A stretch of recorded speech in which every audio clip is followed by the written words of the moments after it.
साधारणतः 30 जून पूर्वी आम्ही कर्जमाफी जाहीर केलेलं आहे.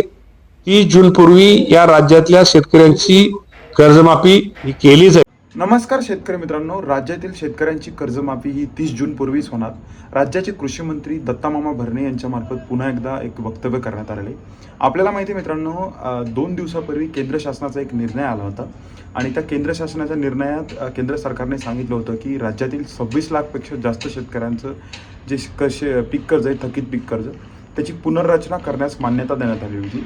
आणि त्यानंतर याच्या आधी पण मित्रांनो आपल्याला माहिती आहे, सहकार विभागाच्या मार्फत एक निर्णय आला होता, जी-आर पण काढला होता की जे शेतकऱ्यांचं जे थकीत पीक कर्ज आहे त्याचं पुनर्गठन करण्यासाठी. त्यानंतर मित्रांनो दुसरा एक जी-आर आला होता, ज्यामध्ये जे शेतकऱ्यांचं जी कर्ज आहेत ती त्याच्या वसुली स्थगिती देण्यासाठी एक जी-आर काढला होता राज्य सरकारने. आणि मित्रांनो कुठेतरी ही जी-आर आली, केंद्र शासनाचा एक जी-आर आला आणि राज्य सरकारचा एक जी-आर आला आणि शेतकऱ्यांच्या मनात कुठेतरी संभ्रम होता की बाबा जर पुनर्गठन आणि पुनर्रचना यासारख्या जर म्हणजे जी-आर निघत आहेत तर नेमकं कर्जमाफी होणार आहे का नाही, किंवा सरकार यामध्ये काही वेळकाढूपणा करते. तर मित्रांनो पुढारी या वर्तमानपत्रास मुलाखत देताना राज्याचे कृषी मंत्री यांनी परत एकदा सांगितलेलं आहे की राज्यातील शेतकऱ्यांची कर्जमाफी ही 30 जून पूर्वीच करण्यात येणार आहे. यामध्ये राज्याचे मुख्यमंत्री देवेंद्र फडणवीस यांनी देखील सांगितलेलं होतं. आणि परत एकदा ह्या संभ्रमानंतर देखील शेतकऱ्यांना असं वाटत होतं की होणार आहे का नाही होणार आहे.